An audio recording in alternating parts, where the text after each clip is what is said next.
Welcome back to Unpopular People.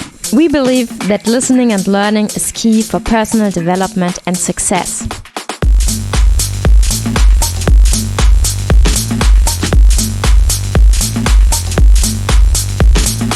And today we have in our interview Sam. Sam and Ben met in Chile, but originally Sam is from Australia. We traveled together through Colombia and we have a really interesting time together, but he's telling a little bit about his life story. Sam is an airplane engineer and lives in Sydney. He has a really interesting religious background because his mom used to be one of Jehovah's Witnesses. He's not anymore, and he's telling a little bit about this in this interview. If you want to find out more about our project, visit our website www.unpopularpeople.com. There you can find the show notes to this episode, but you can also find all our services and you can subscribe to our newsletter to stay updated.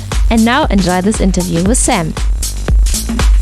Yeah, hi, nice to see you again, Sam, here. Nice to have you in our show today. Welcome to the Unpopular People podcast. It's great to have you here at the Gold Coast today. We had a great weekend together and now we do this awesome interview with you. Thanks for your time in advance. And our first question to you, where were you born and how did you grow up? So I was born in a beach town called Shellharbour, which is 1 hour and 30 minutes drive south of Sydney. So I was born there in 1993, December 30. Even though that's where I was born, my family and we moved up to Mackay in North Queensland when I was 6 months old. And then when I was 2 years old, we finally moved to Brisbane. And that's where I actually grew up my whole life. So from 2 years old until 24 and a half, I grew up in Brisbane. So practically I feel like a Queenslander. But the other side of my mother's family, they all stayed in Shellharbour, New South Wales. And so my life feels like it was caught between two places, between Brisbane and Shellharbour. So both places mean a lot to me, but Shellharbour is quite special because even though I've never lived there, I feel a connection to it. Sometimes I feel like if I ever die one day, I would like, I don't feel like being buried in the ground. I much prefer to be cremated, and I would like to have my ashes spilt on a beach somewhere down there because, I don't know, the ocean feels something special to me. Mm-hmm. And that's, in my mind, that's how I would like things to go. Yeah. So you were born in Australia, but do you know where your ancestors are from? And can you tell us a little bit about the history of your family? Well, I divide my family history in two ways. So my mother's and my father's side of the family. So my surname is Maddalena, which is an Italian name by origin. My father and I did an ancestry test. He has 2% Italian left in him and I have 0. So really for us it's just a name. I read a book that my grandfather owns talking about his family history. So his grandfather, or maybe his great-grandfather, was from Italy. And I think he was born in the area close to Switzerland. I think they share a border. So he's sort of Swiss-Italian. And from what I know, he came to Australia in 1850s or 1860s. And it's interesting, from what he told me, I'm not sure how sharp his mind is when he was saying this, but he told me he fled Italy at that time. He was an officer in the army, and apparently his commander at the time was notorious for killing his officers when there was a defeat, for example, around 1860s, around that era. And so because of that reason, my great-great-grandfather, whoever he is, he fled Italy, went around a couple places in Europe and finally settled in Australia. That sort of begins my father's side of the family coming into Australia. But I think I take more of my mother's side of the family. So my nana, which is my grandmother, she's English, born in Newcastle. And my grandfather, my biological grandfather, who we don't know about, I think he might be English as well. and my father has more Welsh Northwest European ancestry. So unfortunately we don't have a family tree to be specific, but just going off my ancestry test from my saliva test and from what we know about our family, that's all I know. But I do know my nana's father, which is my mum's mum. He was from the Ukraine. So we might have a bit of our Russian ancestry in there as well. And I think how he came to Australia as well with my nana, but he was in the Second World War, and from what I know, he was separated from his family and he never saw them again, and he has no idea what happened to them. Who knows, they might have been killed, that's usually what happened in those days. And without technology like Facebook we had today, you would have no idea what happened to people back then. So yeah, there's a mix of Italian, Northwest European, English, maybe a bit of Russian in me as well. I'm a real mongrel, so to speak. Yeah. And how is the relationship to your family, to your mom, and to the rest of your family you have here and you know? And how is it? And yeah, tell us a little bit about this. To my immediate family, my relationship with them is awesome. Like, I'm extremely close to my sister and her partner Brad. Also, I'm really close with my mother as well. We live in a more liberal household, and we can talk about anything. Like, we talk about sex at the dinner table, and it's no big issue. It's really nice. And we laugh about it. Whereas with my father, I'm extremely close with my father as well, but we're not exactly liberal in that way. It's still, like, for example, it's quite awkward to talk about sex with him. Like, I guess too, because he's quite conservative and religious, there's still sort of a barrier between each other in that sense. Like, I can remember we'll be watching TV and a sex scene will come on, and my dad, he gets quite awkward about it, and he will fast forward through the sex scene, which is funny because it goes completely silent, and it also goes in double time. So the thrusting motion of the two people having sex goes quicker. And then I look at my dad, he looks at me, I said, "Come on, Dad, I'm 26 years old. Like, I've had sex, it's fine." I'm not a little boy anymore. So yeah, we're close. And I can also tell them everything about my personal life, and they tell me about it too. So yeah, they're great. I'm more close with my mum's side of the family, especially my auntie and uncle. I will see them often, and it's always lovely to go to their home. With my dad's side of the family, we're not really close at all. I guess partly comes down to the religious reasons, because his side of the family is still strict to Jehovah's Witness. And with my mother and deciding not to partake in the religion anymore, my sister and I, we took the same path. So we sort of distanced ourselves from that side of the family. But also too, it's a different culture with them. Because my mum's side of the family is more Spanish oriented, we're extremely social. But my dad's side of the family, they're very much Anglo-Australian, and it's completely different. It's quite funny. If my mum's side of the family, we can show up to their house unannounced, and we're welcomed with open arms, and we can stay as long as we like, and we eat so much food. Whereas my dad's side of the family, it's like, "Oh, we would like to come see you. We might be busy this weekend," or, "Oh, I don't know if there's enough space in our house." And it's almost like a hassle. It's quite disconnected. So it's much more an effort with that side of the family.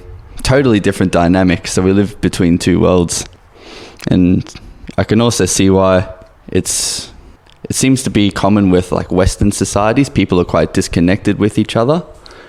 Whereas maybe my mum's side of the family is like that Mediterranean European social structure. They're much more close-knit towards each other. I mean, you could say the same about Italian people, Greeks, or even people from like Latin America, Middle East. They're all very close with each other. So I much prefer that family dynamic. So, but day to day, I'm much more close with my immediate family, my sister and Brad and my mother.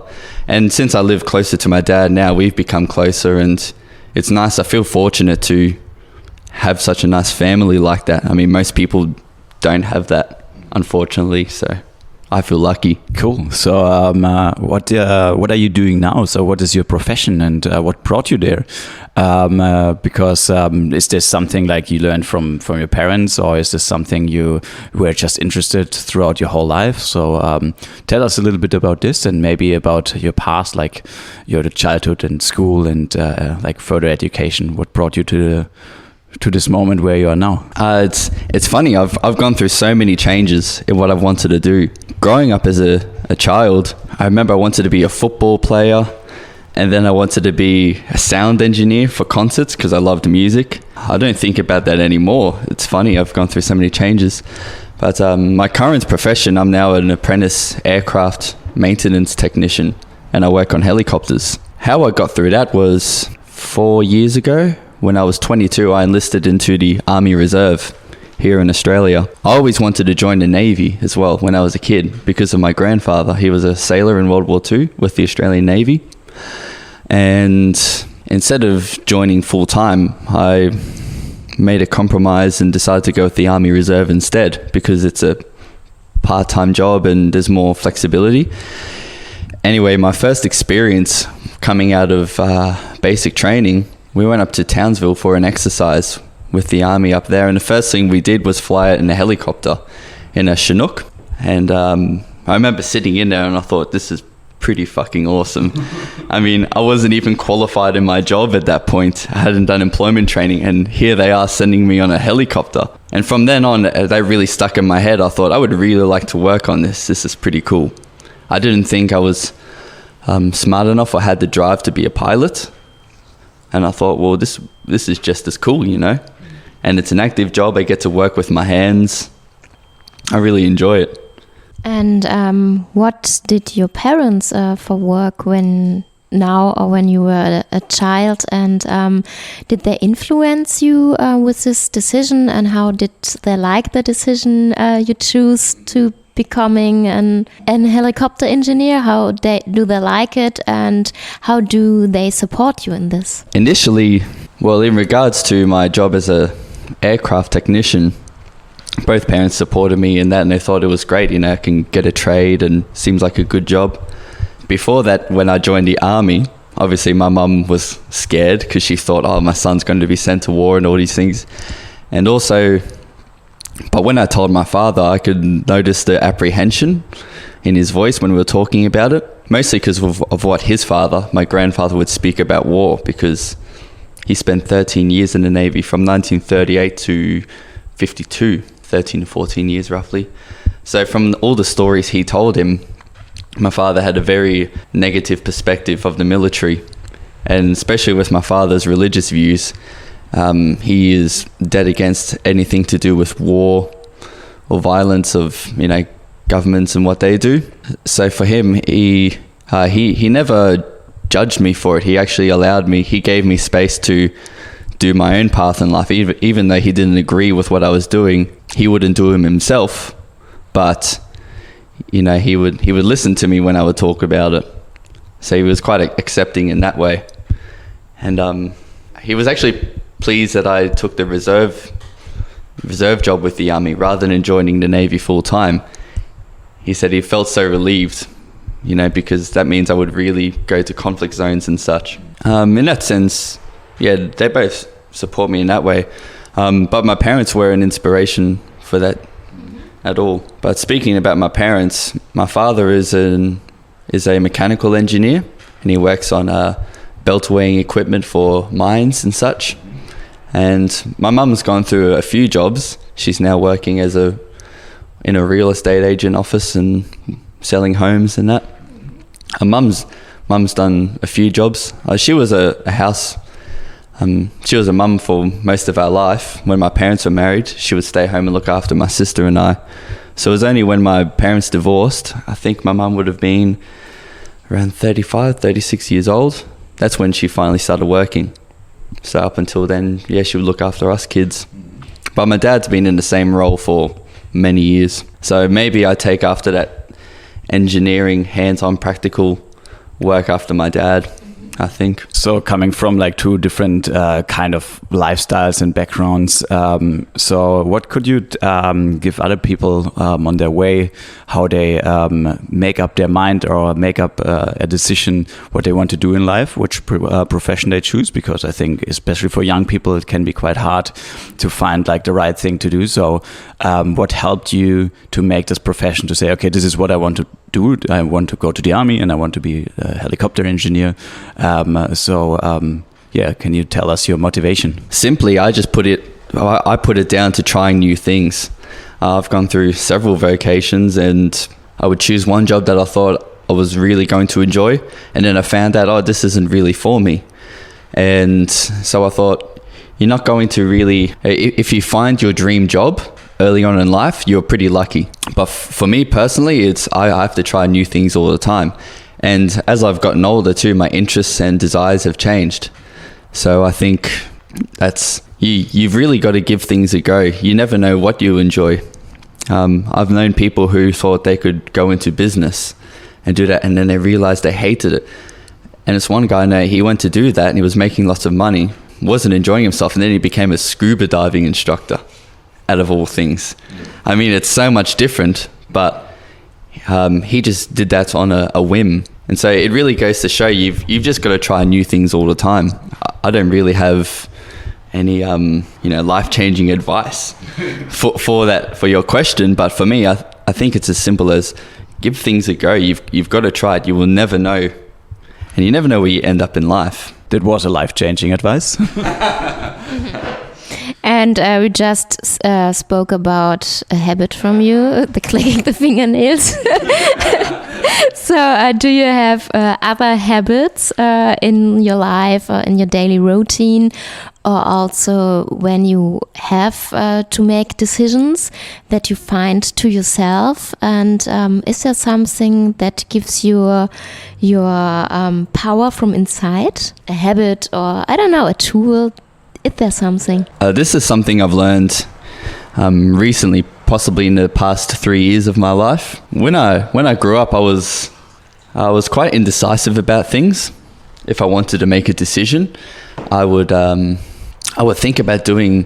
If there was something I wanted to do with myself, I would take a long time to do it, and that inaction really didn't get me far in life. And so I adopted this practice in my life of if I was going to do something, I just had two powerful words and simple. I would just say, fuck it. For me, that was quite empowering to say, because I would get a lot of anxiety about making a decision. I would say, oh, should I do this? Or, or if I do this, something bad could happen. It may not turn out. And, that anxiety would stop me from doing a lot of things in my life. And so I tried to really reshape the way I think. And I thought, what's the worst that could happen? If somebody asked me to do something, I say, fuck it, why not? And that's really given me the power to do things. It's like, I remember when I went bungee jumping, you're standing on the edge and you're looking down and you think to yourself, oh, you could be facing certain death, but fuck it, I only live once, and why not? And that sort of gives you that motivation to do things in life. Rather than staying in the same spot in life and becoming stagnant, being too scared to do things. I can't remember who said the quote, but somebody said, many men or people live in quiet desperation. There's many things they want to do in their life, but they're too scared to make that leap. I didn't want to be that person. I don't want to get to the end of my life and think, what if? This is a habit I try to do every day, even if it's just for little things. I mean, it's like how I met you, Ben. You said, oh, if you're ever in Colombia, meet up with us. And I said, fuck it, why not? I mean, I don't know these people very well, but maybe something good can come out of it. And it has. It's been amazing. Now we're best friends, and and now you're living in my country, and we come from the opposite sides of the world. And we met on the other side of the world. You never know where you end up. As for other daily habits, I haven't really been that self-aware of what I do every day. I'm not very disciplined in that sense. Like I know people who have daily habits, you know, like there's that book, 7 Habits of Successful People. These people consciously think about these habits, which allow them to reach goals in life. Me, I'm very unconscious about my everyday habits and decisions. I'm very relaxed in that sense. Like I know my housemate tells me, he says, "Oh, you're an army, you're a military guy. You would be quite regimented and disciplined."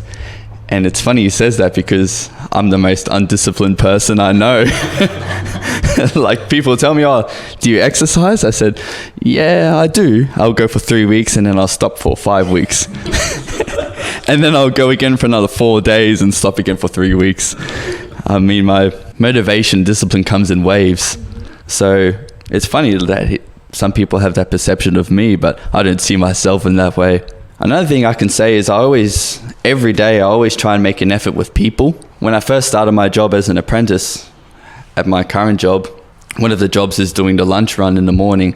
So if anybody wanted food, I would go down to the local store. I'd also pick up the mail and I'd pick up the milk for coffee. And I got to know everybody at the shop there. There was a Chinese couple at the post office, a Vietnamese family at this bakery, these Cambodians ran this cafe, and I got to know everybody around that area. There's these Lebanese mates at the coffee shop as well. And that became my favorite part of the day. And I always try and make an effort with people and say hello, because I've noticed ever since coming to Sydney is a big city. And you notice people who live in a city act much more different than in small towns. People are very disconnected from each other. People can sit next to each other on a bus and be completely silent. Or you walk past somebody in the street and you don't even acknowledge each other. People are very distant and closed off in that way.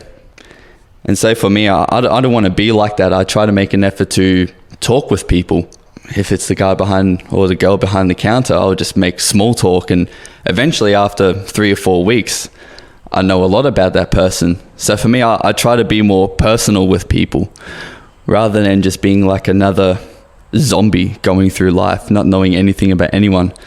To me, if it feels quite important for me to feel connected to people. I really value that. So it causes me discomfort if I'm, for example, working with people and I know nothing about them or I don't talk to them. For me, it's important to be quite social and be closer to people around me.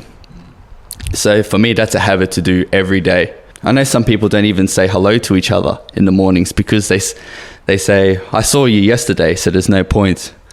But for me, I always say hello every day, like, "How are you?" Because people change every day. You know, the person you see today was not the person you saw yesterday. So I always make sure I check in with people, you know, and things happen in people's life and I want to know about it. I think this is important to keep people connected and together, because people can just easily stray apart from each other, and communication is the shortest distance between two people. Like Ben, I would feel close to you when you were in Germany and we would talk on FaceTime. I'd feel extremely close than I do with some people who live down the street from me. Even though like they're close to me, I haven't seen them in a while. So just because you may be in the same place doesn't show how close you are together. Like I remember, there may be someone you're in a relationship with, they're right beside you in bed. Physically, you are close to each other, but you can feel like you're a million miles apart from each other too at the same time. I don't know if it's quite isolating, that feeling, that thought. So for me, that's important to practice every day and never want to lose that. That's something important to carry to the end of your life. Fantastic. And another way to communicate is also music for you, I think. Yeah. You already said in the beginning that you also thought of becoming an audio engineer. Is this right? Yeah. And well, the engineer stayed. You know, you're a helicopter engineer. You just switched one word, so that's okay. So what means music for you? Like, what meaning does music have for you?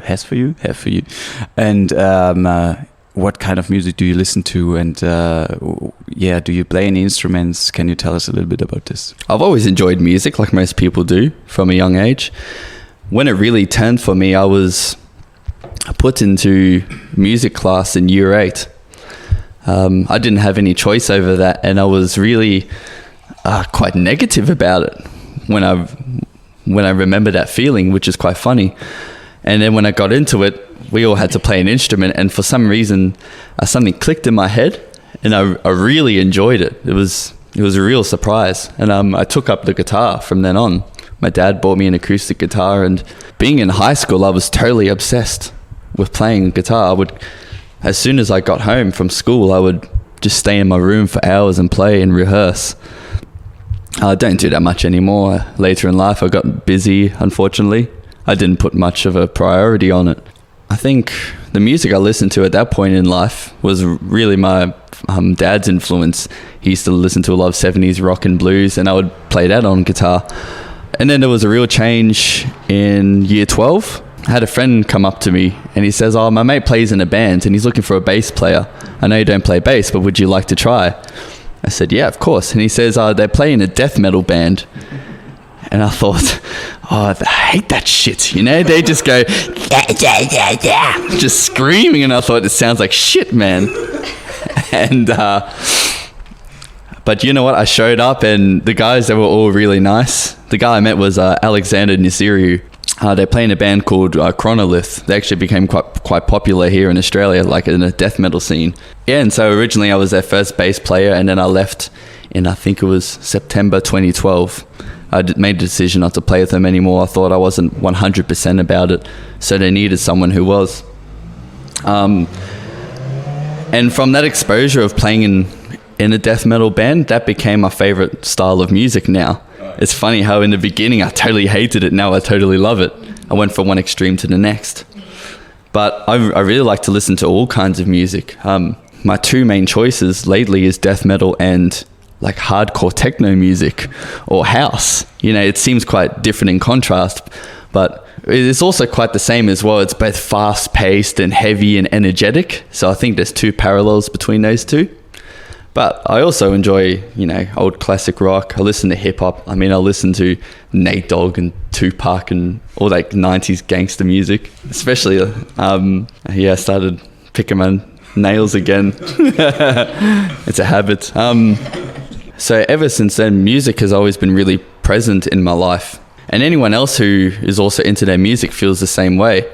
When you look at the world over, there's so many different styles of music, and you see the importance of music in all societies around the planet, but also throughout all of history. There were many cultures and tribes all over the planet who had no contact with each other. But music is one of the things that everybody has in common. It's something within us that we all strive to do.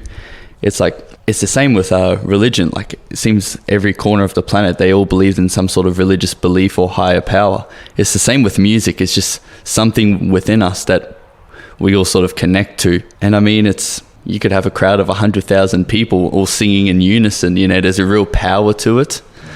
And if somebody writes lyrics in their bedroom, like for example, Kurt Cobain, he was a depressed mess and he would write all these depressing lyrics. But then when he shot to fame, there were all these people who were listening and they said, I feel the same way too. It's like, this man understands me as well, or I think the same. So it's amazing people can connect through those lyrics and music as well. I think that's the real power behind it. And it's music. It can just be a simple hobby or passion, or it can just be a complete way of life too. People travel all over the world and they make their living off music. It's a really amazing thing. Yeah, thank you for this answer. It was very deep. Can you say it like this? I think so. So, in what do you believe then when you said you separated from the religion when you were younger? And so in what do you believe now? Is there something, as I said earlier, what gives you the power or something that you really believe in that leads you through your life? Currently, I don't believe in anything. I don't believe in God at all. And I say currently because things can change, which is a stark contrast from when I was growing up, because growing up as a Jehovah's Witness, obviously I believed in God, absolutely, or Jehovah. I thought this was the one and true way to live life. And then when I came to around 15 years old, I remember at that age I consciously made a decision to not practice being in that religion anymore, and I started to see other viewpoints. I remember being highly interested in reading about different religions in high school. Read about Islam, Buddhism, or something like Zoroastrianism. I think that was fire worship or something from ancient Middle East. Anyway, I was fascinated with all this stuff, and I may be wrong, have to Google that. I really came into an age of reason at that point in my life, and from then and until now, I've gone through many changes in the way I think, and I think I got to this point now where I wouldn't call myself atheist. I just don't believe in a God or being at the moment. I came to that decision mostly because I look at all over the world, there's so many different beliefs, and this people live in all sorts of different ways. They pray to their gods in different ways. I think to myself, well, I thought I was right growing up my whole life, but then these people, they believe they're right. And to me, I think, well, who is right? And I started to question what is the actual truth, and I couldn't make up my mind. But also too, I became disenchanted with it too, because a lot of people say, God, he is a God of love and he loves us deeply. Even though people say this to me, I can become quite cynical at times. When I look at the world around me, I see many terrible things. I see war, I see people treating each other badly. There's terrible diseases and, you know, all these things. And I thought, if that's a God of love, why would he allow these things to happen? This is just my personal opinion, what's going on in my mind. I see a lot of hypocrisy and contradictions within a lot of the beliefs of organized religions. I try and see it in a logical way. And I think these, you know, to put it simply, like we were talking the other day about how in the Bible says God gave us free will. Well, then we have the will to do anything we want. So, for example, if I'm a homosexual man, I have free will to be so. But then the Bible tells me homosexuality is a sin. And so I just don't agree with it at all. It doesn't make sense. And there's nothing wrong with it at all. And some of these religious people say it's unnatural. But when I watch Animal Planet, homosexuality is so common. It's completely natural. There you go. So, and also many people do terrible things in the name of religion.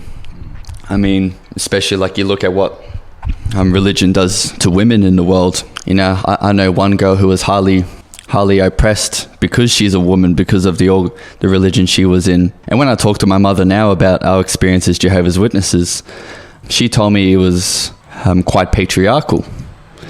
And recently when I went to a memorial service with my father, which is Easter. So, you know, that's when Jesus died and so forth, but we call it the memorial service. I remember going there, and up on the podium, it was the men who were speaking most of the time. And if the women ever wanted to say something, I remember they got their own 10-minute session with each other, but they weren't standing at the podium addressing the congregation. They sat to the side and had this small conversation. And then the men, or the elders of the church, and that too, only men can become elders. I haven't seen a female elder in the Jehovah's Witness religion. Maybe that's changed now. Hopefully I am wrong. But yeah, that seems to be commonplace. The men have more of a dominant role in that sense as well. And I see this as wrong. You know, they in many of these books they say all men are created equal, but they don't practice that. And so there's all these things I look at and I don't agree with, and I think I cannot align myself with these beliefs. So people come up to me in the street. You know, there's people who talk to you like, we're from this church, or I'm a Muslim. Have you heard about our beliefs, our church, and would you like to join? And like, I always have an interesting conversation with them. I'll give them some time of the day, like we'll speak for 5 to 10 minutes, but they say, would you like to join us? And I said, I could join you, and I could come to your church all the time, but in the back of my mind, I would not truly agree with it. And that's not being authentic. You know, there are many people who show up to these events and they say, I think a lot of people become scared. Like, for example, they're getting closer to the end of their lives and they feel like, oh, maybe there's a life beyond this, and they get scared. I want to get accepted into heaven. So they go to church all the time, and maybe that will buy them a ticket into heaven. But in the back of their minds, they really don't believe it. And for me, I can't do it. I'd feel like I'm a fraud going there and I'm cheating everyone else. I'll give those people the time of day in the street, but I'll say, look, I respectfully say no. What was the original question we asked? I went on a tangent. What do I believe in? Okay. I go off on tangents sometimes. Well, what I really believe in, many people use religion as a belief system, and that's where they draw their values from. For me, I'm trying to determine my own. I don't think you need a book to tell you what's right and wrong. I think people can inherently know what's the right and wrong thing to do and how to treat each other. You may not be a believer in a certain religion or practice, but that doesn't mean you still can't be a good person and do good things for each other. I know many good people who are not religious at all. I don't know many religious people who are, so it doesn't really matter. I think it's quite trivial. But also this belief system is divisive. It gives people this us and them mentality, when really that's stopping people from coming together, realizing that we're all a part of the human race. You know, many conflicts throughout history have been started over this, you're Protestant, I'm Catholic, you're Hindu, I'm Muslim. These things stop people from coming together. I think that's another downside to it. So for me, I think it's, what I believe in is, we were talking about this before, about connection, is trying to find what people have in common with each other, rather than asking what's the difference between me and you. You know, like, yeah, wow. I don't know if it's nerves or something. I do that a lot. Maybe I'll start patting my head soon. It's like I need something to do. I start tapping my feet. Yeah, I mean, people divide each other over other things. Like, you're a Manchester United fan, I'm a Liverpool fan. You know, it's so silly. What I believe in changes all the time, and that comes out of environment and exposure to the world too. I think I've gone through a real mental transformation in the time I've lived in Sydney, because especially I live in Western Sydney. It's so multicultural, especially now we have lots of people coming in from the Middle East. We have many people from Asian countries there for a long time, many people from Africa, and all these people in the one place together. It's a real melting pot, and there's been exposed to so many different ideas and ways of life. People may do things differently, but at the end of the day, everyone's quite much the same. People all want the same things. They want to enjoy time with their family, have security in life, and enjoy themselves. So really my belief system is sort of taking little bits and pieces from all those other people. And I think it's important to spend a couple minutes with someone every day, because you learn something from them, and that builds you up as a person too. I mean, knowledge is no burden. You can just keep taking it in and in. Maybe next time we talk, my belief system will be different again, what I believe in. Yeah, thank you very much. So you told us about, or you already said, like, the religion is everywhere in the world, and you get all this experience all over the world, and people are everywhere the same. You experience this in Sydney. You've been around. We met in Colombia. We met in Chile. You've been in Europe. You've been to so many places. And I asked you this question earlier today, outside of this interview, and maybe you found an answer by now. So I want to know, if you had to leave Australia or New Zealand, which culture or which country would you choose to live in, besides Australia and New Zealand? We take New Zealand out as well, because otherwise you would just like jump from one island to the other, right? And which country would you choose if you have to give up your Australian, New Zealand passport? See, that's so hard, because life here is so good. I mean, for enjoyment, obviously I loved living in Colombia. I mean, I love traveling in Colombia. I just felt like I really enjoyed my time there, and the people I met there too. People are very, how do I explain it? People are very hospitable to each other and welcoming. I mean, I remember when we stayed with our family in Medellin on their farm, these people didn't have much money at all. And they lived on a farm, and they lived frugally. But these people, even though I never met them before, they gave up their own beds for us. the next morning when we woke up, they started cooking breakfast for us, and then they apologized for saying, sorry, we don't have a hot water system. You're going to have a cold shower. And it's funny, like they were apologizing to us, which I felt so embarrassed by that, because I know in Australia, like I know people, it would be a hassle if you asked them to stay over their place. They'd have to think about it. These people don't even think twice about it. They move out of their own bed for you. It's so nice. So it was so nice to experience that sort of connection between each other. Maybe too, like in less affluent societies, people rely on each other more. Come to a country like Australia where the majority of people live affluently. People seem to rely on each other less. And that's where the disconnection becomes greater. I think, the Colombian people in general, like I say in general, not everybody obviously, but the majority of the people there, they were just so lovely and welcoming, and I really enjoyed that. But that's the same in other parts of the world. Like I know my work friend who I used to work with, he was Iraqi. They bring food for you to enjoy, and they're happy to invite you over and include you in their life. And it's just people are just so different with each other. So I could live in that country for a while. I know it would be quite tough. I'd have to learn a new language, and obviously the reality is opportunities are not as abound as as in Australia. There's so much opportunity for people to make something of themselves here, but somewhere like there it's much harder. Just the people, and the nature is just so beautiful.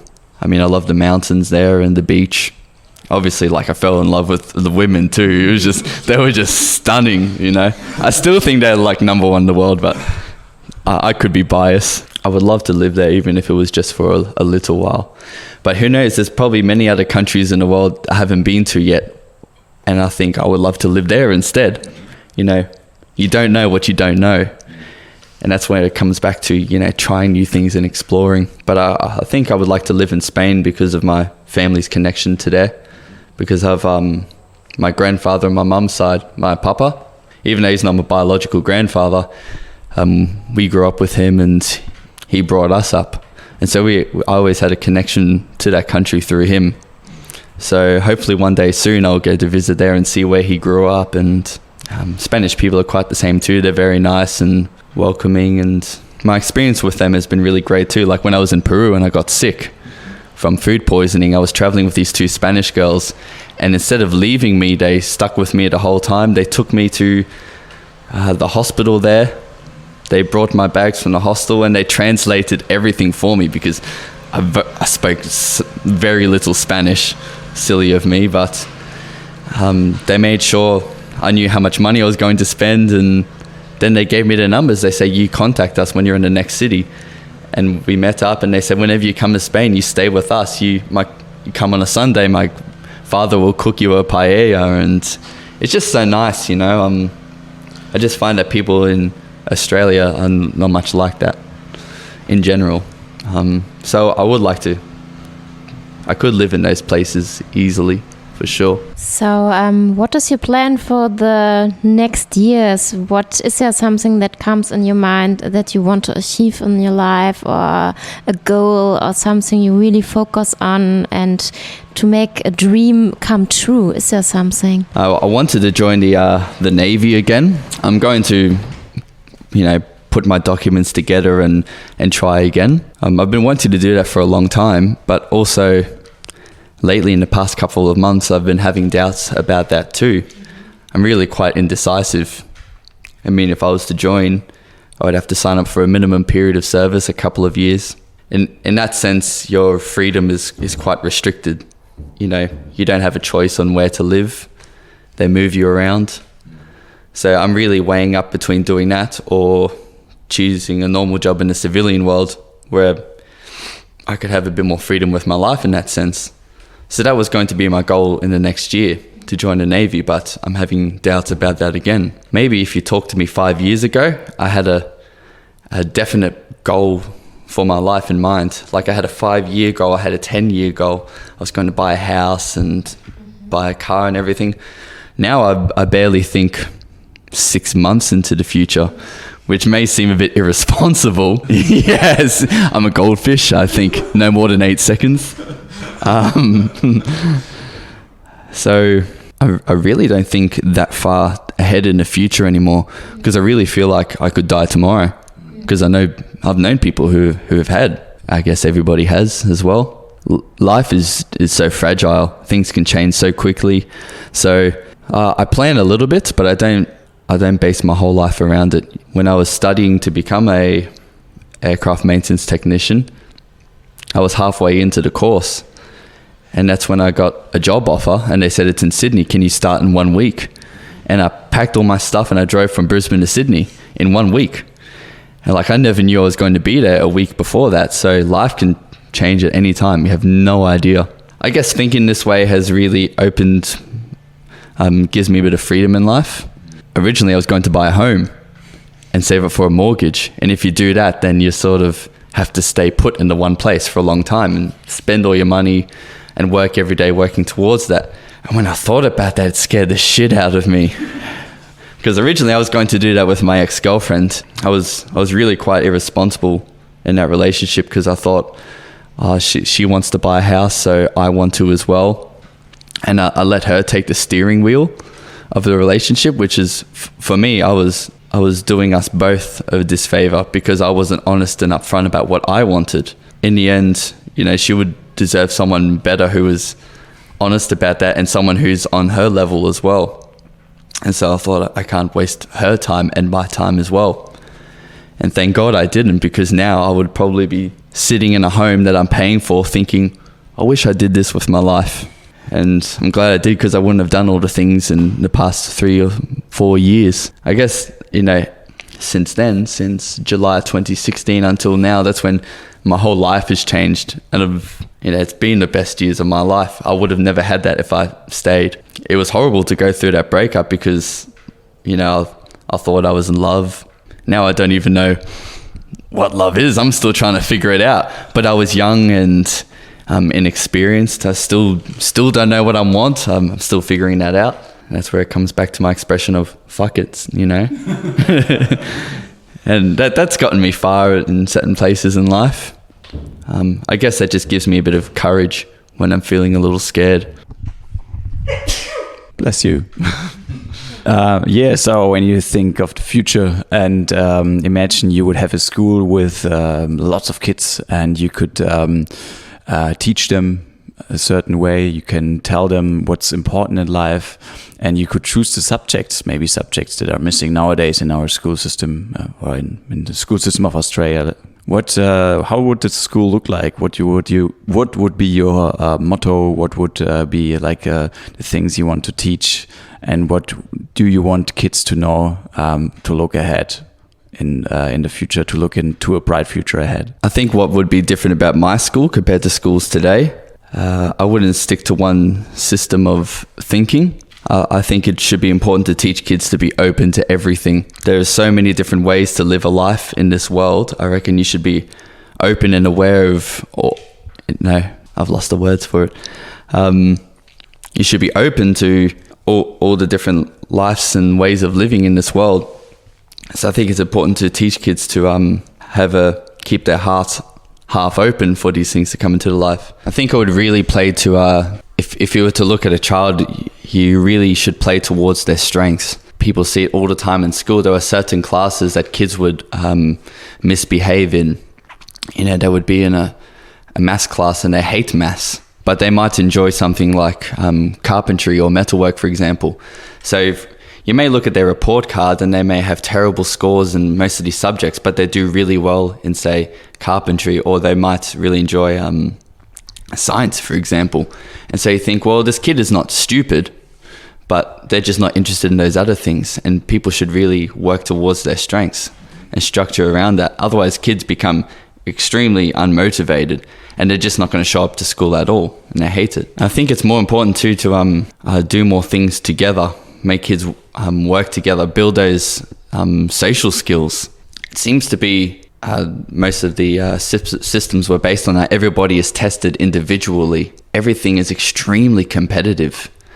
Everyone's working towards the highest scores to get into the best universities, and people will fight and climb over each other to get to the top. Most of human society didn't get to where it is without working together. Yeah, more emphasis has been placed on individual successes rather than collective successes. So I think we should focus more on this. Maybe I've started thinking this way since I joined the army.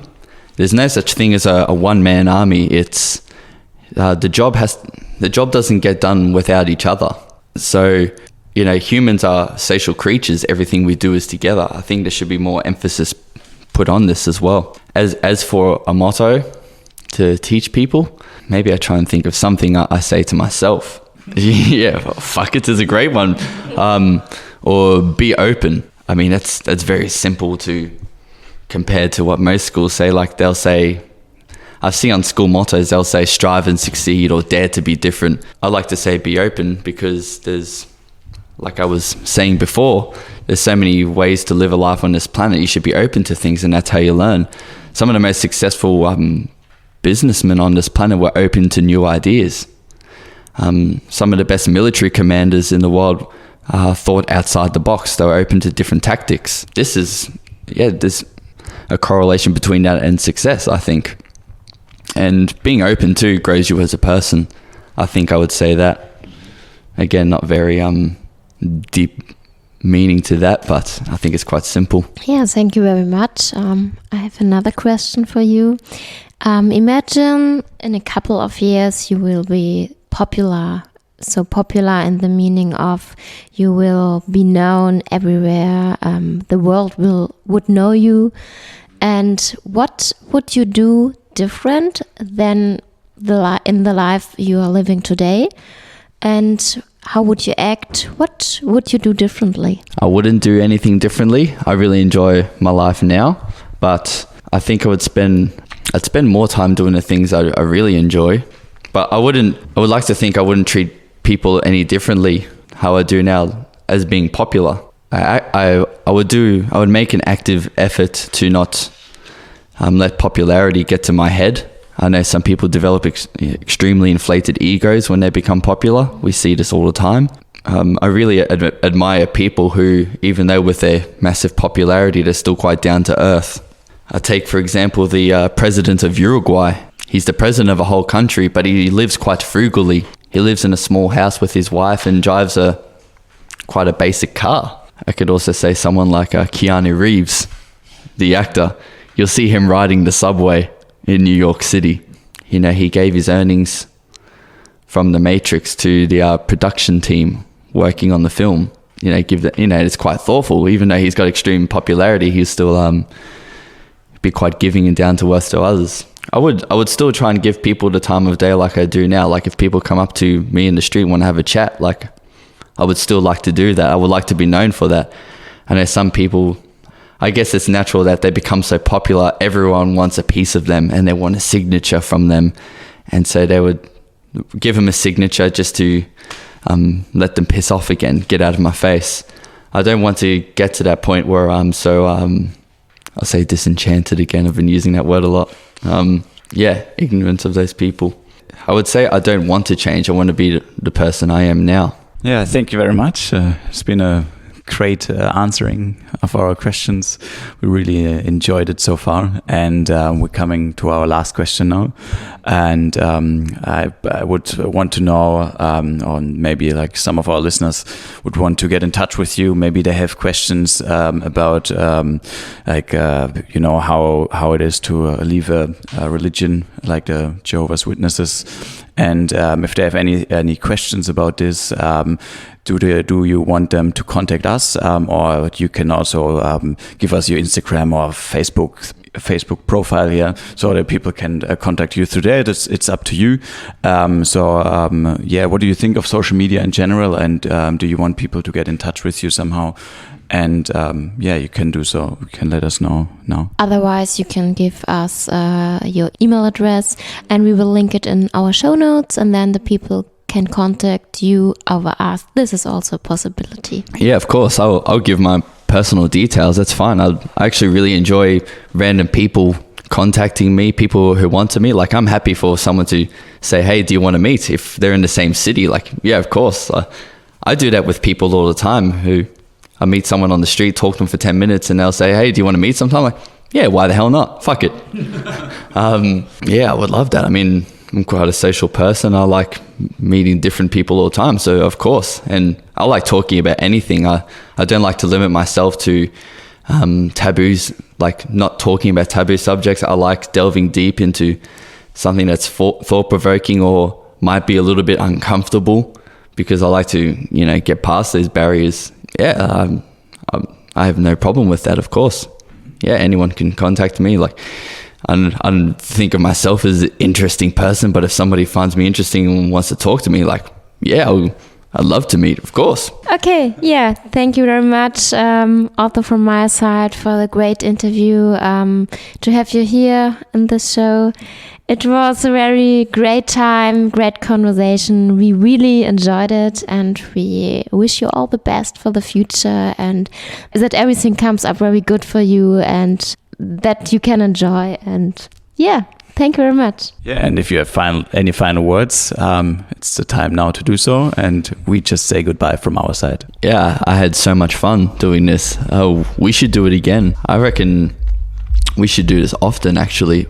Maybe once every year. Then we can have we can track over the course of our lives how someone's, the path that someone's life takes. You see where they're at in their life. You see their frame of mind too. I mean, I'd like to compare myself now to, say, when I'm 50 and see how much I've changed. That would be super interesting. So this is really cool what you guys do. I think, yeah, keep doing as you are. Thanks a lot. Thank you. Goodbye. Thank you very much. Goodbye. Thanks for listening to this interview. We hope you enjoyed it. The show notes to this episode you will find on our website www.unpopularpeople.com. You can also send us a question there. Thanks and goodbye. Bye bye.